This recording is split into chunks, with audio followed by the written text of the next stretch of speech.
Les spéciales de l'info sur Sensation. Week-end spécial sur Sensation au Salon international de l'aéronautique et de l'espace. Nous sommes au Salon du Bourget en Seine-Saint-Denis et je suis une nouvelle fois avec Christophe Bonal. Alors Christophe Bonal, on a déjà échangé il y a une heure à peu près sur les débris justement dans l'espace. Quelles sont les solutions face à ces débris dans l'espace ? La première solution fondamentale, c'est de réglementer, c'est-à-dire c'est de gérer correctement ce qu'on fait dans l'espace, d'avoir des activités qui soient propres.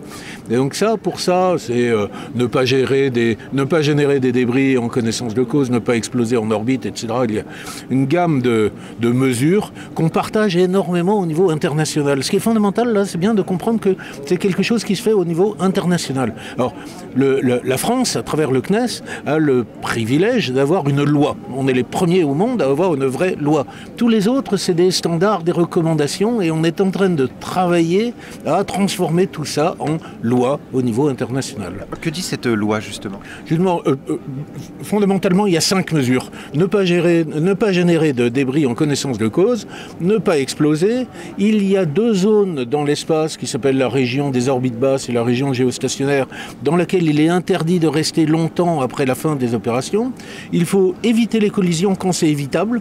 Alors ça veut dire quand votre satellite est capable de manœuvrer et que vous savez d'où viennent les menaces, finalement. Et il faut faire attention de ne tuer personne au sol. Donc il y a des règles de minimisation des risques en cas de retombée au sol. Alors, toutes ces lois, toutes ces recommandations selon les pays, est-ce que si elles sont respectées, ça perpétue ces activités spatiales ? C'est important aujourd'hui de réglementer pour perpétuer les activités spatiales ? Waouh, vous avez une bonne question là. Je peux vous dire, ça c'est quelque chose dont on s'est rendu compte en plus il y a très peu de temps. C'est malheureusement, même si on appliquait parfaitement ces règles de niveau international scrupuleusement, et on en est très loin, ça ne suffirait pas. Le nombre d'objets dans l'espace continuerait d'augmenter de façon exponentielle par collision mutuelle. Et donc c'est là où on arrive à la 2e série de mesures.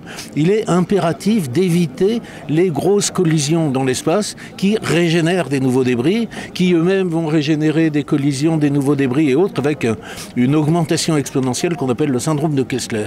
Et pour ça, ce qu'il faut faire, c'est le retrait actif de débris, c'est-à-dire aller retirer les plus gros débris. Bizarrement, il n'y en a pas 36 000. Hein. On voit, il y a une 50aine de très gros débris. Alors quand je dis très gros, c'est un autobus, hein, c'est 9 tonnes, 9 mètres. Hein, et cela, il faut aller les supprimer, les retirer de l'espace, de manière à finalement retirer une source potentielle de débris.